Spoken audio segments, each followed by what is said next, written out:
वित्त मंत्री निर्मला सीतारमण जी ने सर्वस्पर्शी बजट टच किया। समाज के सभी तबकों को यह बजट टच करता है और आप देखिए उन्होंने बहुत अच्छे से बताया कि जितनी विश्व की बड़ी आर्थिक व्यवस्था आज देश का आम बजट केंद्रीय सदन में वित्त मंत्री निर्मला सीतारमण के द्वारा पेश किया गया है। इस आम बजट पर राजनीतिक प्रतिक्रिया का सिलसिला भी अब जारी हो चुका है। इसी के तहत झारखंड में सत्ताधारी पार्टी का घटक दल कांग्रेस ने भी अपना प्रतिक्रिया व्यक्त किया है। भारतीय जनता पार्टी ने केंद्रीय बजट को सर्वस्पर्शी एवं समावेशी बजट बताया है। प्रदेश प्रवक्ता प्रतुल सहदेव ने कहा कि मिडिल क्लास के लिए 12 लाख रुपए तक की आय पर कोई इनकम टैक्स नहीं लगेगा। ये एक अति स्वागत योग्य कदम है। सरकार का फोकस है कि अगले 5 वर्ष सबका विकास को समर्पित रहे। शहरों को 1 लाख करोड़ रुपए से विकसित करने की योजना है। वहीं किसानों के लिए प्रधानमंत्री धन धान्य कृषि योजना के अंतर्गत 100 जिलों में कृषि पर विशेष फोकस रहेगा।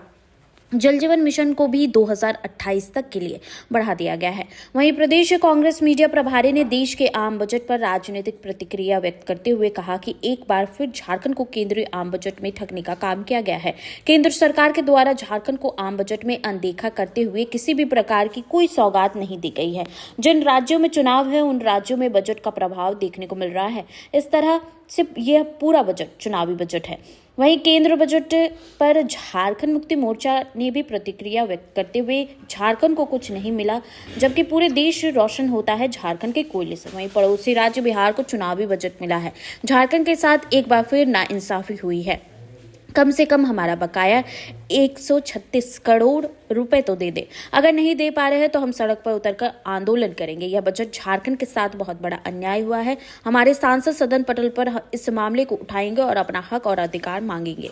देखिए, आज माननीय वित्त मंत्री निर्मला सीतारमण जी ने सर्वस्पर्शी बजट टच किया। समाज के सभी तबकों को यह बजट टच करता है और आप देखिए उन्होंने बहुत अच्छे से बताया कि जितनी विश्व की बड़ी आर्थिक व्यवस्थाएं हैं उसमें भारत की इकोनॉमी जो है वो फास्टेस्ट ग्रोइंग इकोनॉमी है। और उन्होंने ये भी बताया कि अगला जो 5 वर्ष है वो समर्पित रहेगा सबका विकास की ओर।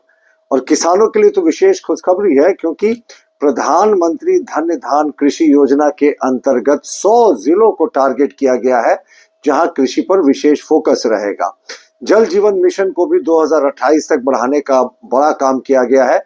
उड़ान स्कीम से 120 नए शहरों को अगले 10 वर्षों में जोड़ने की वित्त मंत्री जी की सबसे बड़ी जो है वो महत्वाकांक्षी योजना है। और मध्यम वर्ग के लिए तो उन्होंने खुशी के द्वार खोल दिए साहब। 12 लाख रुपए तक में कोई इनकम टैक्स नहीं लगेगा। तो इस तरीके से पूरा जो बजट है वो समावेशी बजट है। शहरों को भी उन्होंने नहीं छोड़ा है। 1 लाख करोड़ रुपए शहरों के विकास के लिए दिया जाएगा। तो समाज का कोई वर्ग नहीं, कोई सेक्टर नहीं जो छोड़ा गया है। और उद्योग और धंधों के लिए भी एमएसएमई सेक्टर, खास करके छोटे उद्योग धंधों पर भी उनका विशेष फोकस है। ये स्वागत योग्य बजट है।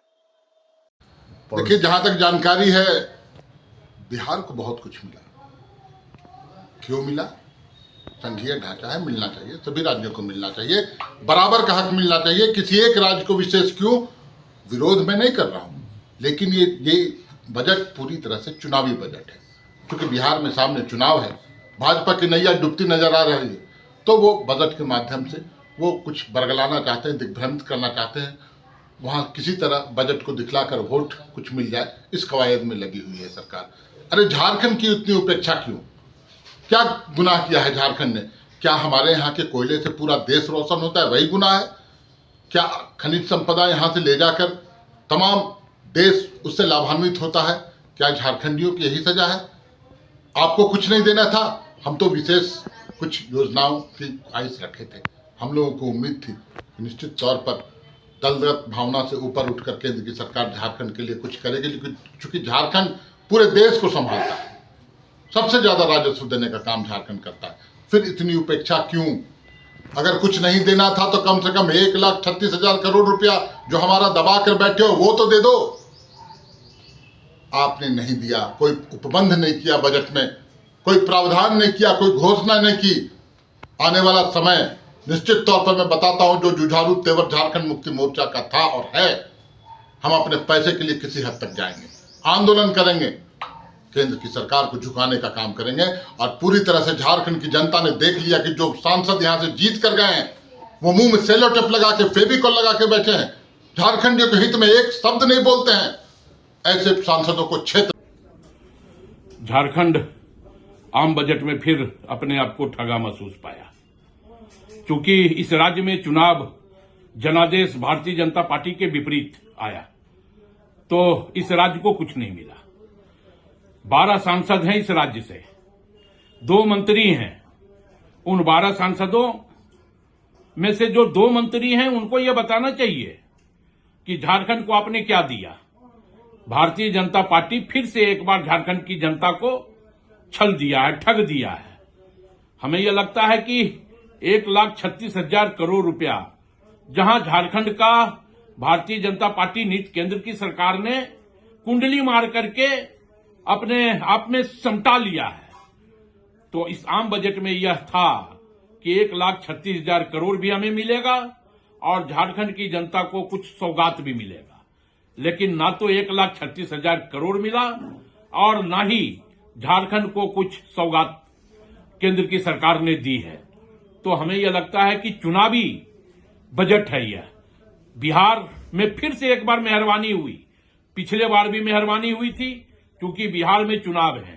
तो कहीं ना कहीं यह आम बजट अगर चुनावी रूप से अगर बनता है तो हमें लगता है कि इसे आम बजट नहीं कहना चाहिए, इसे चुनावी बजट कह देना चाहिए। और ये भारतीय जनता पार्टी इसे चुनावी बजट कहे, क्योंकि आम बजट अगर कहा जाता है तो कहीं ना कहीं आम जनता के हितों का ध्यान में रखते हुए आम बजट बनना चाहिए, पूरे राज्य का हित में आम बजट बनना चाहिए। लेकिन यहां तो जिन राज्यों में चुनाव हैं वहां आम बजट का प्रभाव देखने को मिल रहा है। तो हमें यह लगता है कि इसे चुनावी बजट कहना ज्यादा उचित होगा, ज्यादा मुनासिब होगा।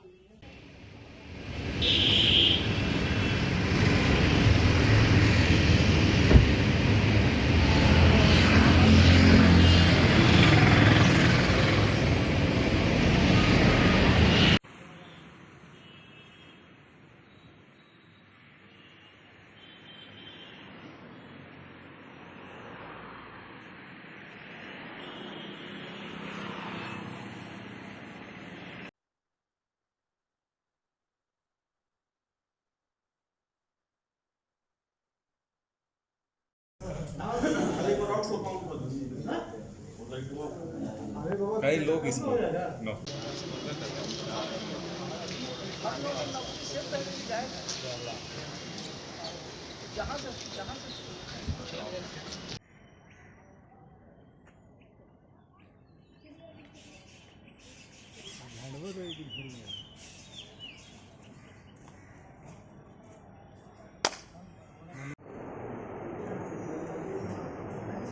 लोग भी अपना प्रोमो में लगाइए।